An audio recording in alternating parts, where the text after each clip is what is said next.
3 steps for being trauma-informed this Christmas. 1. Behaviour is not identity. Father Christmas has a naughty and a nice list. I want to know how naughty a child has to be 365 days of the year to end up on the naughty list. I also want to know who of the parents out there in July tell the kid, "You're being too naughty, Father Christmas isn't going to bring you presents." This is the problem. We learn as we grow up who we are, and we learn from the way we're treated. And we have this concept of being a naughty child, or being a shy child, or being a clumsy child. And when you are struggling with who you are and your identity, and when you've not had the greatest upbringing, then very often the narrative that you've been given becomes your lifetime story of who you are. And it's reinforced by Father Christmas and his naughty and his nice list. We have a difference between behaviour, which is what we do, and that changes all the time, and identity, which is those core personality traits we're born with. So let's start changing the language to be more trauma-informed. You're being naughty, not you are naughty.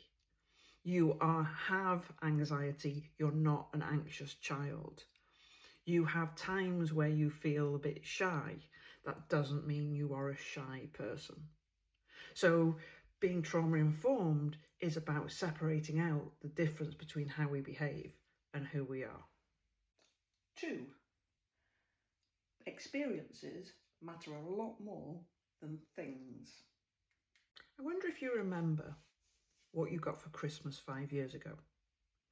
I wonder how many of the Christmases you have growing up you remember. The ones you'll most likely remember are the ones that were experience-based. Maybe they were bad experiences, maybe they were great experiences. Maybe you remember that you got a stocking every year, but you don't necessarily remember what the Christmas present was unless it was one of those big years where you got a special present. So we tend to remember experiences, but we tend to value items.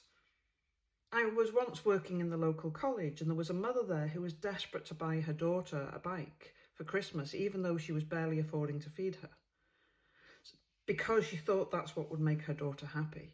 But actually what would make her daughter happy was snuggling down with a hot chocolate, watching a video of a Christmas film, and making traditions, the experiences of going to your grandparents or visiting family. Very often, the definition of a bad Christmas is not the classic, picking coal up off the street. It can look like everything's okay, but behind closed doors, it's not. So we tend to remember the experiences more than we remember the items. So when you're focusing on a trauma-informed Christmas this year, try and focus on the experience you give. 3. Connection is the opposite of trauma. One of the things that always surprises me is at this time of the year, the shops become ruthless, the roads become ruthless.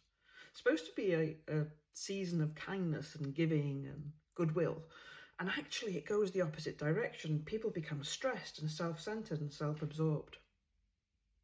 There is a thing where growing up, if you have even one person that shows you kindness, even one person that shows you a different version of yourself, that can change the path of your whole life. So if you do nothing else this Christmas, if you want to be trauma-informed in the way you do Christmas, be kind, focus on connection. Ask, how do I connect? How do I notice the small things? And it doesn't cost anything. That's the great thing. No matter how much you're struggling, you can be kind, but we get very self-absorbed.